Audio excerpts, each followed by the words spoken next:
السلام علیکم۔ یہ جتنا بیان سامنے آیا ہے، یعنی جو ایک دو شرک کی انہوں نے نشاندہی کی ہے، یہ ناصر رحمانی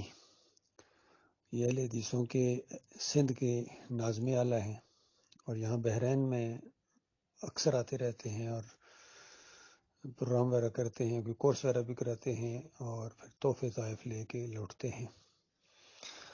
اور جب ایک دفعہ کتاب التوحید کے اوپر یہ ان کا پورا ایک کورس تھا، جو عبد الوہاب نجدی کی لکھی کتاب التوحید ہے، اس کو گویا انہوں نے پڑھانا تھا پوری کو، اور میرے خیال میں 6-7 دنوں کا یہ پورا ان کا دورہ تھا۔ تو اس میں ہم لوگ بھی گئے، ہمارے ساتھی گئے کچھ، اور خاص کر جب وہ چیپٹر آیا جس کے اندر عبد الوہاب نجدی صاحب لکھتے ہیں کہ یعنی نبی علیہ السلام کی قبر کی زیارت یہ بہترین اعمال میں سے ہے، اور پھر سب سے پہلے شرک جو ہے وہ آدم علیہ السلام نے کیا، کیونکہ ان کی اولاد نہیں بچتی تھی، جو اولاد ہوتی تھی وہ فوت ہو جاتی تھی، تو بہت پریشان ہوتے تھے۔ اور پھر وہ ابلیس، یعنی وہ والا ابلیس جس نے وہ جو اوپر جو آسمانوں پر وہ ایک مکالمہ ہوا ہے اور وہ بات ہی تو یہ ابلیس کا معاملہ، وہ والا ابلیس جس نے فریب دے کے آدم علیہ السلام اور حوا علیہ السلام کو اللہ کی نافرمانی کرا دی، اس نے آ کے کہا بھی کہ میں وہی ہوں جس نے آپ کے ساتھ وہ معاملہ کیا تھا، لہٰذا میری بات مانو اور بچے کا نام عبد الحارث رکھنے کا وعدہ کرو۔ تو آدم علیہ السلام نے نہیں مانا، حوا علیہ السلام نے نہیں مانا کہ اس کی کیوں ہم بات مانیں، اور حارث چونکہ ابلیس کا ایک دوسرا نام ہے اس جھوٹی روایت کے مطابق، تو دونوں نے نہیں بات مانی کہ عبد الحارث کیسے رکھ دیں، یعنی حارث کا بندہ، ہم تو اللہ کے بندے ہیں اور ہمارا بچہ بھی اللہ کا بندہ ہے، ہم کیسے اس کو شیطان کا بندہ، حارث کا بندہ اس کا نام رکھیں، ہرگز نہیں رکھیں گے، نہیں بات مانی۔ اگلی اولاد ہوئی، پھر فوت ہو گئی، پھر اگلی ہوئی، پھر فوت ہو گئی، تیسری مرتبہ، چوتھی مرتبہ پھر آیا وہی ابلیس اور آ کے کہنے لگا دیکھا میری بات نہیں مانتے ہو نا، اور اس کے مرتبہ میری بات نہ مانی تو بچہ ایسا سینگوں والا بچہ پیدا ہوگا جو اس طرح ماں کے پیٹ کو پھاڑتا ہوا باہر آئے گا۔ تو اس وقت بچے کی محبت اور اس خوف سے کہ کہیں سینگوں والا بچہ نہ پیدا ہو جائے، ان دونوں نے بات مان لی اور عہد کیا کہ ہم ٹھیک ہے، بچے کا جو نام ہوگا وہ عبد الحارث رکھیں گے۔ تو بچہ صحیح سلامت پیدا ہوا۔ تو اس کے بعد عبد الوہاب نجدی صاحب لکھتے ہیں کہ اصل میں یہ واقعہ تو پیش آیا، لیکن یہ جو آدم علیہ السلام نے یہ شرک فی العبادت نہیں کی تھی، یعنی ابلیس کی عبادت نہیں کی تھی، بلکہ شرک فی الاطاعت کیا تھا، یعنی صرف بات مانی تھی۔ تو غور کرو اللہ کے بندو، اطاعت اللہ کے علاوہ کسی کی کرنا ہی اصل میں شرک ہوتا ہے، اور پھر ایسا اطاعت جو ایک ابلیس خود کہے کہ میں ابلیس ہوں اور اس کو کہو کہ وہ بچے کا نام میرا بندہ رکھو، تو کیا یہ بھی شرک نہیں ہے؟ خوفناک شرک ہے۔ اور پھر اطاعت کے بعد کام کیا کیا؟ مشرکانہ نام رکھا، تو کتنی بڑی بات ہے۔ تو عبد الوہاب نجدی صاحب نے اس شرک کی 2 قسمیں کر دیں کہ یہ شرک فی العبادت نہیں، یہ شرک فی الاطاعت ہوا تھا۔ تو یہ جب سوال ہم نے کیا ناصر عبد الرحمان ناصر یہ صاحب سے، جن کی یہ بیان ہے، تو ان کی ٹانگیں کانپنا شروع ہو گئی، یعنی کانپیں ٹانگنا شروع ہو گئی، سمجھ لیجیے ان کی باڈی لینگویج بدل گئی اور اپنا کانفیڈنس بالکل کھو گئے۔ اور اس کے بعد بجائے اس کے کہ اس شرک کا وہ رد کرتے کھل کے، اور عبد الوہاب نجدی کا بھی رد کرتے، اور اس جھوٹی روایت کو بھی کہتے، اور واقعی جھوٹی روایت ہے، یہ جھوٹی روایت ہے، قرآن کے خلاف یہ عقیدہ ہے، مشرکانہ عقیدہ ہے، اور الزام ہے بہت بڑا 2 پیغمبروں کے اوپر، پہلے نبی اور آخری نبی کے اوپر یہ الزام ہے۔ پہلے نبی آدم علیہ السلام کے اوپر یہ الزام ہے کہ انہوں نے یہ معاملہ کیا، اور پھر آخری نبی چونکہ کہتے ہیں نبی علیہ السلام نے فرمایا، یہ نبی علیہ السلام نے بتایا، جھوٹی بات نبی علیہ السلام کی طرف منسوب کر دی عبد الوہاب نجدی صاحب نے اور ناصر رحمانی صاحب نے۔ اپنے اکابرین کو بچانے کے لیے کیا کریں، کیونکہ احمد بن حنبل یہ روایت لائے ہیں اور اس طریقے سے آپ سب کو بچانا ہے۔ تو اصل میں یہ اہل حدیثوں کا معاملہ ہے۔ اور ابھی دیکھیے اس بیان کے اندر یہ کہہ رہے ہیں کہ جو پھول چڑھائے جاتے ہیں یا چادر چڑھائی جاتی ہے یا دیے جلائے جاتے ہیں قبروں کے اوپر، اس سے عقیدے کی بہت خرابی ہوتی ہے، کیونکہ اس سے یہ نکلتا ہے کہ وہ قبر والا عالم الغیب ہے، اس کو پتہ چل گیا کون دیے جلانے آیا، کون چادر جلانے آیا، پھر وہ منتے مانتے ہیں اور ان کی مرادیں بھی پوری کر دیتا ہے، تو گویا اس طرح اللہ کے ساتھ شریک ٹھہرانا ہے۔ اور ان سے پوچھو کہ کون سا اہل حدیث ہے جس کا یہ عقیدہ نہیں ہے کہ مردے سنتے ہیں؟ اس پر تو بحثیں کرتے ہو، جھگڑے کرتے ہو، اور سارے اہل حدیثوں کا یہ عقیدہ ہے۔ بلکہ اہل حدیثوں کا تو یہ بھی عقیدہ ہے کہ صرف مسلمان مردے نہیں بلکہ کافر اور مشرک بھی سنتے ہیں۔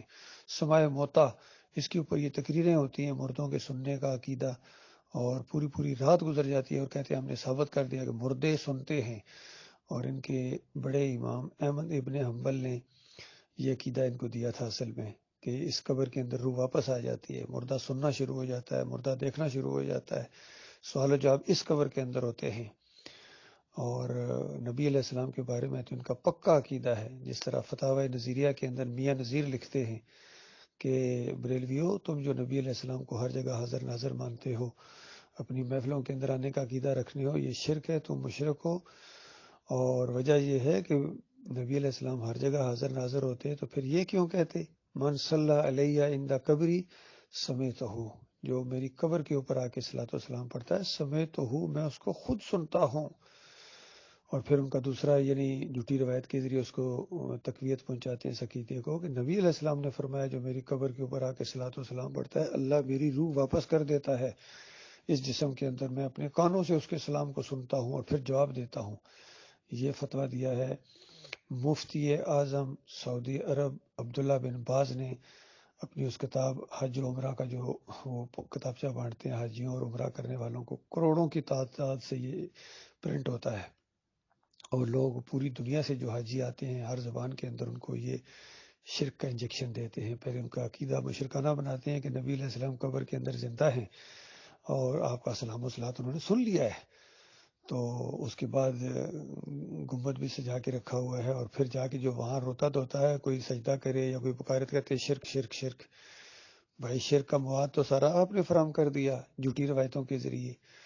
یہی روایتیں بیان کرتے ہیں ان کی توصیف الرحمان جو وہاں کے یہ اسپوکس مین ہیں سعودیوں کے ہاں،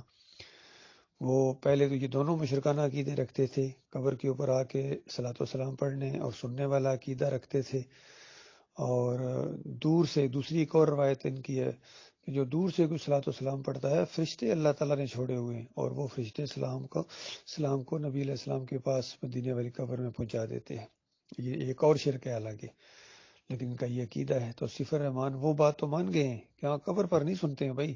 لیکن دور والا تو لازم سنتے ہیں، یہ تو ایمان ہے، تو اندازہ لگائیے اس شرک کو وہ بھی جواز فراہم کرتے ہیں۔ تو یہ حال ہے ان اہل حدیثوں کا، ان سب کا عقیدہ یہی ہے، چاہے احمد ابن حنبل ہوں، ابن تیمیہ ہوں، ابن قیم ہوں، ابن حجر عسقلانی ہوں، امام ان کے نووی ہوں، اور یہ بعد والے ان کے چاہے شاہ ولی اللہ کا پورا خاندان ہو، میاں نذیر دہلوی ہو، بدی الدین راشدی ہو، سب کے فتوے پیش کیے ہیں۔ ڈاکٹر مسعود الدین عثمانی رحمۃ اللہ علیہ نے اپنے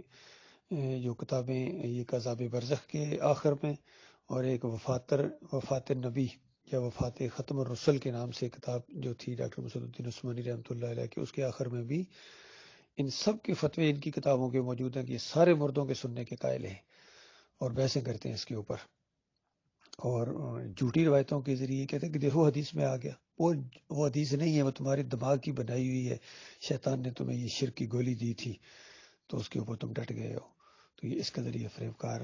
مولوی ہے ناصر رحمانی، اور پھر یہ سارے اہل حدیث اجرت لیتے ہیں، نماز پڑھانے کے پیسے لیتے ہیں، یہ حرام خور ہیں، اور ان کے سارے مؤذن اذان دینے کے پیسے لیتے ہیں۔ ہم لوگوں نے ایک دفعہ یہاں سے ان کو خط لکھا، کافی لوگوں کو ہم نے وہ خط لکھا، سوال پوچھے ان سے، یہ 3-4 جو موٹے موٹے عقیدے کے سوال ہیں، اور اس میں ایک سوال یہ بھی تھا کہ یہ جو مؤذن اذان کے اوپر اجرت لیتا ہے اس کے بارے میں آپ کا کیا خیال ہے؟ تو یہ فرت ہاشمی لوگوں کا جو ایک مرکز ہے پاکستان میں، ان کو بھی خط لکھا، تو انہوں نے جو جواب دیا اس کے اندر اس اجرت کے معاملے میں انہوں نے ایک لنک بھیجا کہ اس حوالے سے اس لنک کو کھول کے دیکھ لیجیے۔ وہ لنک جب آپ نے کھولا تو اس میں ایک سوال تھا جو کسی مؤذن نے یہاں بحرین سے سعودی عرب کے مفتی اعظم کو عبداللہ بن باز کو لکھا تھا کہ کچھ لوگ کہتے ہیں کہ اذان کے اوپر یہ جو تنخواہ لی جاتی ہے یہ حرام ہے، اور اس نے کہا کہ مجھے اس کا کوئی اجر نہیں ملے گا بلکہ اللہ کے ہاں میری بڑی گرفت ہوگی آگے جا کے، تو مجھے ڈر لگ رہا ہے، اب آپ بتائیے کیا میں یہ جو تنخواہ لیتا ہوں جائز لیتا ہوں یا حرام لیتا ہوں؟ تو عبداللہ بن باز نے جو جواب دیا اس کا پہلی اس نے حدیث پیش کی کہ دیکھو نبی صلی اللہ علیہ وآلہ وسلم نے فرمایا ہے کہ مؤذن وہ رکھو جو اجرت نہ لے، یہ روایت اس نے پیش کی، اور اس کے بعد آگے جا کے تشریح میں کہتے ہیں کہ بہرحال یہ کوئی ایسی بات نہیں ہے، یہ تو بہت تھوڑی اجرت ہے، اصلی اجر تو آگے جا کے ملے گا، اور یہاں یہ جو تنخواہ لے لیتے ہو یہ بھی اس میں کوئی حرج نہیں۔ تو اندازہ لگے یہ حال ہے، چونکہ سارے حرام خور ہیں، انہوں نے ایکا کر لیا اس حرام خوری کے اوپر، بذات خود عبداللہ بن باز اجرت لیتا رہا ہے، ان کا جو مفتی اعظم آتا ہے وہ اجرت لیتا ہے، اس وجہ سے کوئی وہ دین کی بات اس انداز سے کھل کے بیان ہی نہیں کر سکتا۔ آج تو ان کے جتنے علماء ہیں ان کی مساجد میں پوری گلف میں کسی کی جرت نہیں ہے کہ وہ اتنی وہ آیت پڑھ سکے کہ اے ایماندارو یہود و نصارہ کو اپنا دوست نہ بناؤ، یہ تمہارے دوست نہیں ہے، اور جو ان کو دوست بنائے گا وہ انہی میں سے ہوگا، یا شراب نوشی کے اوپر ذرا یہ کوئی آیتیں پیش کریں کسی جمعے کی تقریر میں، سود کے اوپر پیش کریں، چونکہ پورا مزاج بدل گیا ہے، گنبد کے اوپر ذرا ایک تقریر کر دیں کہ یہ جو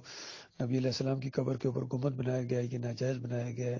اور یہ شرک کا سمبل ہے اور یہ نہیں ہونا چاہیے، ذرا جرت ہے ان کی، کر ہی نہیں سکتے۔ تو یہ معاملہ اللہ کے بندو، یہ خالص فرقہ ہے، مسلک اہل حدیث، اہل حدیث یہ ایک فرقہ ہے، جس طرح بریلوی فرقہ ہے، دیوبندی فرقہ ہے، اہل حدیث اسی طرح کا فرقہ ہے، سلفی یہ فرقے ہیں، اور ان کے کتنے اہل حدیث ہیں بڑے بڑے، یہ دوسرا جو احمد میر ہے اور یہ وہ سارے یہ جمہوریت کے کفر و شرک کے اندر بھی مبتلا ہے، یہ ووٹوں کے سسٹم کے اندر اس مشرکانہ نظام کے اندر ہیں، حافظ شہید جس طرح اس نے بھی اس مشرکانہ جو دین کے اندر جمہوریت کے اندر وہ کودا ہے، پھر یہ اسی وجہ سے خادم حسین رضوی اور یہ سارے اس کو جناب یہ آہ کالا جو فضل الرحمان اور سارے کس قدر ان کو ذلت و خواری بھی دیکھنی پڑ رہی ہے، لیکن پھر بھی اس مشرکانہ طریقے سے اس نظام سے ہٹنے کے لیے تیار نہیں ہے، تو یہ بہت بڑی بدبختی ہے ان کی۔ پھر کتنے اہل حدیث ہیں وہ تعویذ گنڈا بھی کرتے ہیں، ان کے کوئی چند علماء ہیں یقین کیجیے تعویذ گنڈے کو شرک کہتے ہیں، باقی سارے اہل حدیث جو ہیں وہ تعویذ گنڈے کے شرک میں بھی مبتلا ہے، اور جو